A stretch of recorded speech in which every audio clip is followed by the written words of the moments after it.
What is going on, everyone? It's your guy Cole Jackson back here on Road Graders, and today we are going to be diving into the right guard position battle. I don't even know if we can call it a position battle. I'm not sure if it's a true position battle, but it's what folks wanted to see was Ben Cleveland playing right guard and going kind of series for series with Daniel Faalele. We got 20 snaps out of Faalele, and we got about 37, if I recall correctly, out of Cleveland. So, I mean, we got two pretty comparable samples. And I thought what was interesting is the coaches said Cleveland was competing at left guard with Voorhees. Voorhees played really well last week. And then you saw Cleveland playing right guard this week rather than left guard. So it really did seem like they kind of wanted to get that view. And so the question becomes who stood out and who looked better in their snaps. Now, again, I don't know if the coaches are seeing this as a true position battle, but that's how we're going to look at it because that's what fans have been asking for. They want to see that competition, and we have some comparable snaps. So let's get into it. But before we do, thank you to the sponsors of all of our O-line videos. It's One Bone, the go-to for all men's big and tall wear. They sponsor the big boys in the trenches, so Road Graders absolutely rocks with them. Proud sponsors of O-Line Masterminds. There you see it. Lane Johnson, Creed Humphrey, Teron Armstead wearing their bullet tees. You can go over to the link down below in the description. Use promo code ColeJackson15 and get 15% off your first purchase. So let's start with Daniel Faalele. We're going to start in pass protection, where if you kind of go back to what I thought last week, I thought his pass protection was a big struggle. And no, it was not just one snap. It was multiple snaps, and I showed you those snaps. I think I had 4 in the video. It was only 4 of his 5, but you really saw technical deficiencies in all 4 of those, what I considered losses. And then I thought his run blocking was pretty solid last week. This week, I've kind of the opposite. I thought his pass blocking was a lot better, and his run blocking was a little bit on the weaker side. And this is the Daniel Faalele roller coaster, where it's very difficult to just kind of stack consistency. And that's what's been frustrating me so much. So let's dive into it. Let's start with his pass protection, run it through, come back, break it down. So you're going to see big issue last week. See, he takes the shot from Joe Noteboom at left tackle. Big issue last week was kept missing with his hands and was landing with his hands outside. So you're going to see Corey Bullock, and you can see from the start here. So they have 2 4 techs. So they're going to get 2 stand-up 4 techs with 2 outside linebackers. So Faalele has to kick out. Corey Bullock basically just, whatever their line call is, he's either sliding to his right or sliding to his left. On this given play, he's going to slide to his right. So Faalele has that freedom because he's got Corey Bullock protecting his inside hand to get out wide. So right there, you see him get out nice and wide. And the big thing about this, we are a little high, but naturally we're 6'8" as a guard. We're going to play high, but those hands land nice and inside. And that was the big difference in this one in his pass protection. You can see him get out, land those hands inside, and you can see when he does that consistently, you see that shock, not shock, I guess you call it shock factor, but there's that punch right there. Boom. You can see 54's head jar back. That's where he wins. Using his length, using that inside punch. For the love of God, just do it consistently. And big shot there taken. Looked like Joe Noteboom lost. But that's what I find so frustrating about the Faalele roller coaster. Consistent application of his technique, but it's not that he can't do it. It's just the inconsistency in it. Lost, again, if you go back to my video from last week, 4 of his 5 pass protection reps, outside hands, gives up his chest. That's what leads into problems. There you see nice tight inside hands. There you're going to see it again. Corey Bullock is once again going to slide over. Voorhees is going to have to step with his inside foot. Bullock slides. So again, with Bullock sliding, he can get out, and you see him kind of set deep, but he squares up, and then who's first hands on? Nice hands inside. Nice quick hands. Really, really solid rep. Out of our stance, firing. Boom. Nice rep. Nice and low. Did everything that I'd want to see out of him. We have another stand-up defensive tackle here. Over here is a 4 tech. Got to get it out in space again. And this was just a good read. Now, one thing I would like to see him do is, so we're going to get a nice twist. So 54 is going to jet in. 41 is going to loop. 41, I believe, is Donovan Azaruku. So 54 is going to come inside, and I think him and Rosengarten read this really well. And I think it's from 41 is going to take the chip here from Charlie Kolar, but they read this really well. You can see Roger reaching in with his inside hand here. He's going to pick that up. I would have liked to have seen Faalele hit this this inside shoulder a little bit harder, because that's a really hard step when we're setting vertically to set inside. And you can see 54 slips by and Roger has to recover. So that's one thing. That's not a huge deal though. That's just kind of, I'm getting a little nitpicky, but that's just something I think he could have done a little bit better. So right at this point, we want that outside hand to pop in, hit that shoulder. And what that would allow is, if he hits it with enough force, Roger can get his post step up here to be able to get basically his inside hand in there. But because of that, 54 knifes him. So tough one there, but the read is perfect. See him reading that, and then you see Daniel square his feet. We never want to see our post step drop too far back, but it doesn't here. You see him stay nice and square with the line of scrimmage. Really, really solid. So good read and react. We're going to see it again here. See him pass off, but then recover. And so once again, reading that really well. And so this is what I mean. See how he pushes off on the inside shoulder, and that he didn't knife quite as hard because he wasn't set up as a 4, but you saw him push there. And this is really where I get worried with Falele because of his athleticism. So right here, we're turned sideways. We have Azaruku coming in as a looper. So he's going to work upfield. He's going to hit that step, and then he's going to go straight for that A gap. But Falele, really solid job turning here. Good fluidity in his hips. And again, what did I say? We don't want that post step to drop too far back. We want to keep an even plane. Ideally, we want to be on a diagonal. But right there, he keeps his feet pretty well parallel. And as 94 comes across, you can see him and Corey Bullock basically exchange guys. Daniel finds the work and hits him. Allows time. I thought Rush could have thrown a better ball here. But this is a phenomenal rep out of Faalele in pass protection. Nice little pass off there. Good fluidity. Good recovery. Even getting a little extra. So he basically makes contact with 3 guys on one play. Phenomenal rep from him. Absolutely not. I came out of a stance slow. I know I sound like a hater at this point, but that's just a little thing he could have done a little differently. But good read and react. Good fluidity in his hips. Can't complain about that. Again, nice inside hands. This ball comes out quick, so this isn't a long rep, but you can see it. See him nice and low out of his stance, butts down. There's that length, right? There's that nice butt low. We can arch that back if we need to get some force. Our hands are low and tight. We got nice inside wrists as he pushes the hands away. So 51's going to swipe. See right there, he's going to swipe across.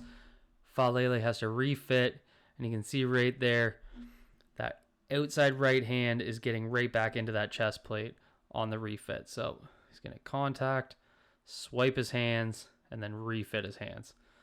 No complaints there. Nice rep out of Falele. Inside guy here, so he's got to protect that inside foot. Bullock is going to kind of take a vertical set from the center position, so Falele has to protect that inside hand. He gets right in there. Gets pushed back a little bit. I still wish he could, drop a bigger anchor here, but a lot of this is natural leverage, right? Being 6'8" on the inside, this is tough. What we want to see, though, is him square. We want to see him basically keep his feet, because 51 just goes into a straight bull rush here. And I thought he absorbed it pretty well. He definitely drops back a little bit, but, he absorbs a bull rush pretty well on his inside hand. Really nothing to complain about. And again, the big difference is those hands are inside. That you can't see it, but that left hand is nice and tight inside, and that's where he's able to fight. You can see him kind of go into the ankle bend fight right there. But he keeps 51 in front of him, moves him out there at the end. Drop ball there. But pretty solid rep from me. Really no issues with him in pass protection. Complete opposite of last week. I thought he played with good inside hand placement, really stout anchor in most of those reps. Really, I'm not even going to say his anchor was bad on that last play, because he was absorbing a bull rush, and, he stayed square through that entire rep. Didn't drop into the quarterback's lap. Not really something to complain about. Now we get into the run block reps.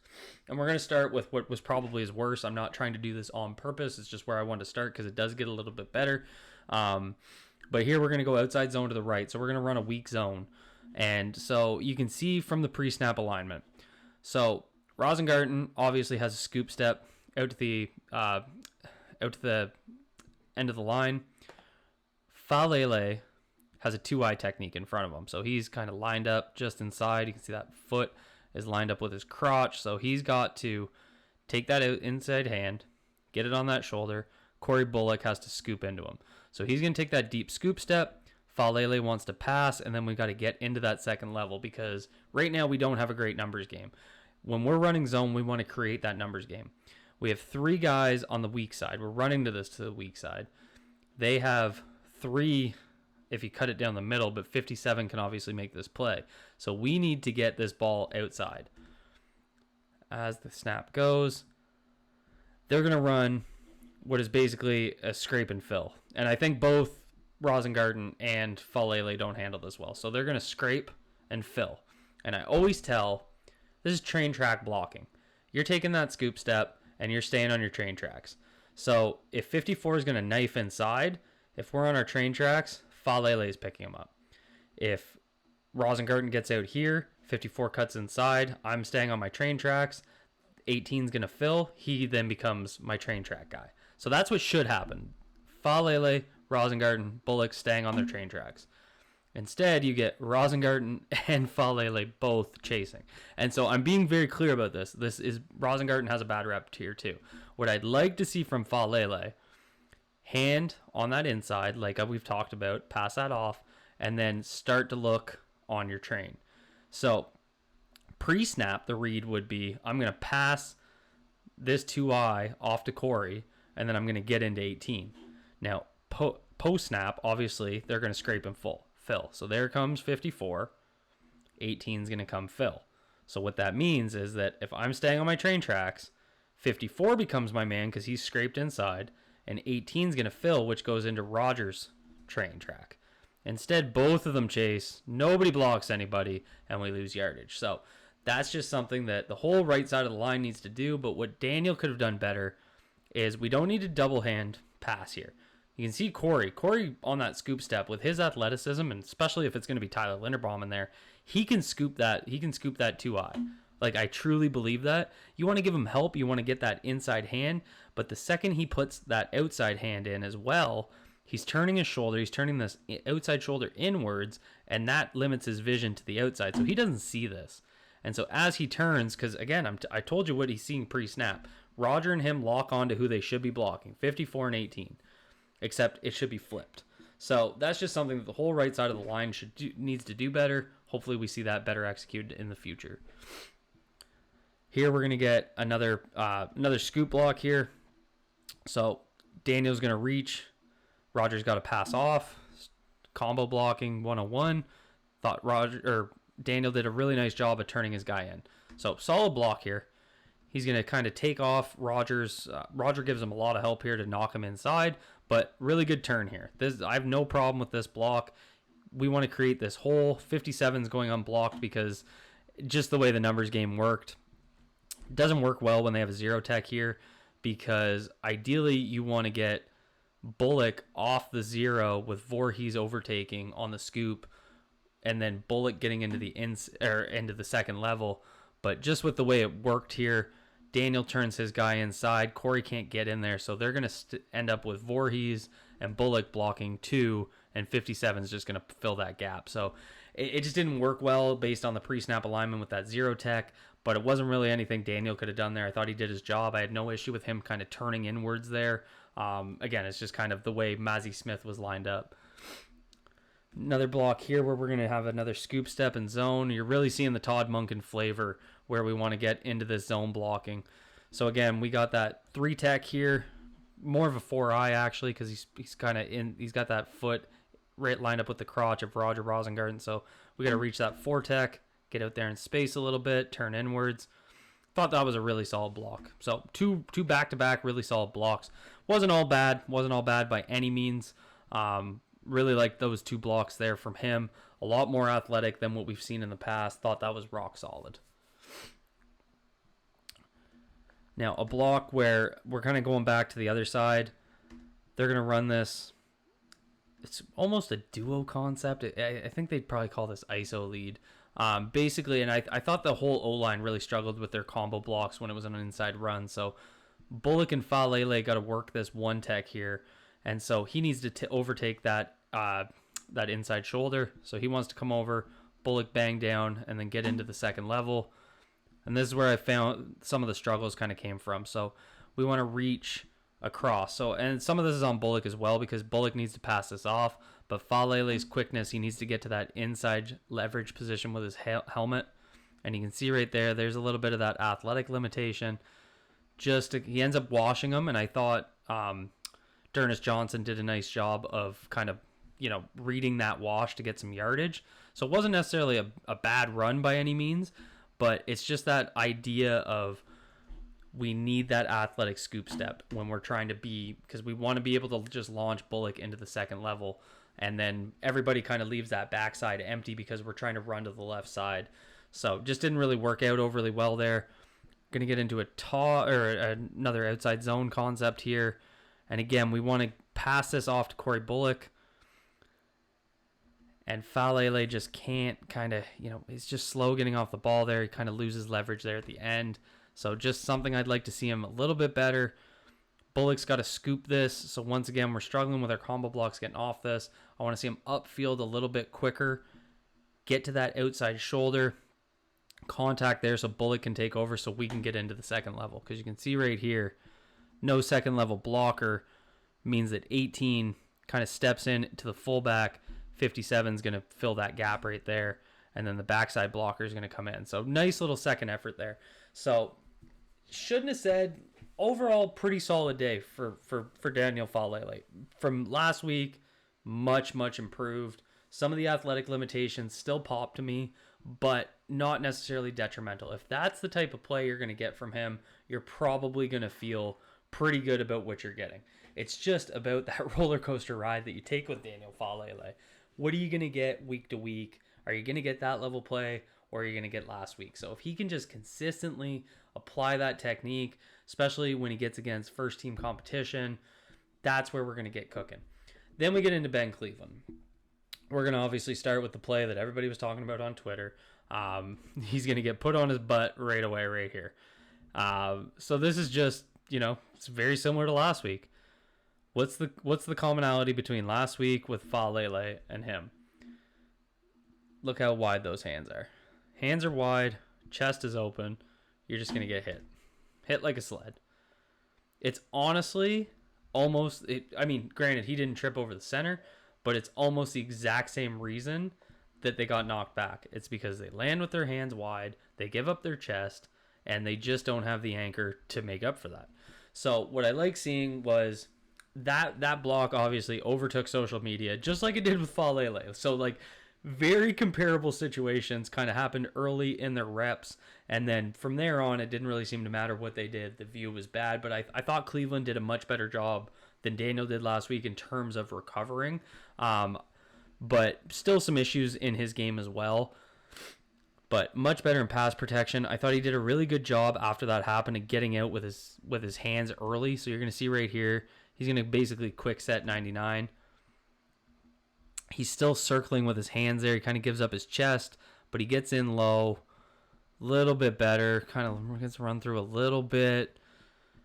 He doesn't really see 41 kind of coming in. So they're going to run a reverse pick. So usually you see 99 is going to come in and be the pick man. 41 is going to roll off of him. What happens here is the opposite. So 41 is going to come in as the knife, and then 99 is going to roll out. So right there, you can kind of see that. So he doesn't read that overly well. But again, even at the start, he kind of gets out with those outside hands. Once again, gives up his chest a little bit, knocked back, and then Ezeruku runs through him. Not a great rep. But then here, solid inside move, very similar to what we saw when Faalele had to deal with a one tech. We're going to step inside. There we go. Better hands. Not bad. Now we got a 4 tech outside of us. Then we have a wide 9 lined up over the tight end. And there we are, coming out a little bit quicker. Hands on earlier in the rep. That video's pausing just a sec. 220.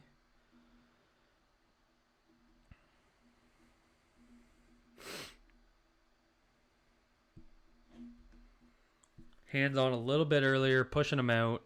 A lot better there. Playing with quicker hands. That's what I like to see. Here we're going to step out again. More of a quick set, fast, out there, hands on, punch. Little bit of that kind of anchor limitation, but I thought he refit pretty well and pushes him out of the club there at the end. So that's kind of back-to-back plays. I'll run them through at the same time. See a nice little push at the end. See right there. Kind of putting his guy out. And then you're going to see it again here. He's going to hit, and then push him out at the end. So nice upper body strength there. But the big difference there between that first kind of couple reps was hands out early, but hands out inside. So that I thought he recovered pretty well after a bad couple reps to kind of open his series. You're going to see here he's going to take 98, is going to cross his body, and then they're going to bring someone from, my thing's covering it right there. You can see the DB coming up from the second level. Cleveland reacts to that pretty well. So he kind of, usually I find Cleveland drops his eyes, and so you can see right there, he does kind of drop his eyes, but he clearly sees it coming out of the corner of his eye, and he reacts pretty well to at least get contact on that delayed blitz. I think that was the pick six actually. So as that ball comes out, again, you're going to see right there, cross, back out, solid pass protection. Here we're going to get that wide alignment. The Cowboys love to do this, line up wide with those four techs with two outside linebackers. Get out in space. There's Cleveland. So he goes to step outside. You can see him kind of step out. He wants to get hands on quick. You're going to get that cross face here. Thought he reacted really well. Look at that kind of pick up on his inside hand. Pretty solid. Nice catch there by Anthony Miller. Then we get into the run game with Cleveland. So overall with his pass protection, couple struggles, but I thought, he responded really well. And I thought that was solid. Still not necessarily showing me starting caliber pass protection, but I really like seeing the recovery there. Like seeing him kind of adapt to what he was struggling with. So he knows that he's struggling getting his hands inside. He knows he's struggling giving up a little bit of a runway. So he gets his hands out early, hands inside. That allows him to kind of have that advantage, drop his anchor, use that kind of girth that he has to be able to stunt the rusher in front of him. Get out in the run game. Similar issues to what I thought Falele had, and that was really just in some of these one-on-one opportunities or combo block opportunities. I'm not seeing him drive off the ball enough. You're going to see solid placement here. So we're going to go outside zone here.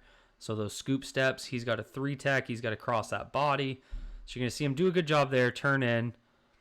93 runs out of the back of his block. I complain about this with Cleveland all the time. So no issue with the creation of leverage right here. This is good. He's going to get his helmet outside, creation of leverage. We want to see him drive through that outside shoulder. And you just see, kind of, he's missing something at the end of that block. Like, I want to see him drive his man back rather than just create that leverage and then let him slip outside. Keep going here. We're going to get into a combo block situation. And this is where I feel like him and Bullock are struggling to kind of, get off the double. You see they kind of stay in it a little bit. And then as Bullock comes off, Cleveland's pad level gets a little too high. I'd like to see him lower, tighter to the ground, because as Bullock comes off, you can see as Bullock comes off right there, 51's going to work back inside of him just because he doesn't have that low leverage right there. I should have kept the clip a little bit longer. You see 51 pull off of him there. Yeah, I can't really see it. But he basically pulls out and slips inside of his block.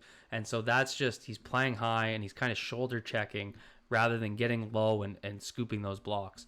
So you can see right there, he's going to run off his shoulder. I'd like to see him kind of pass off with that right hand, get that hand out rather than hit with his shoulder, and then that allows him to reach into the second level. See him just kind of hit with his shoulder, and then when he ends up turning inside, and he ends up with same issue that I just had with Faalele's first rep. Don't look backwards. We shouldn't be doing that. You shouldn't be chasing your block.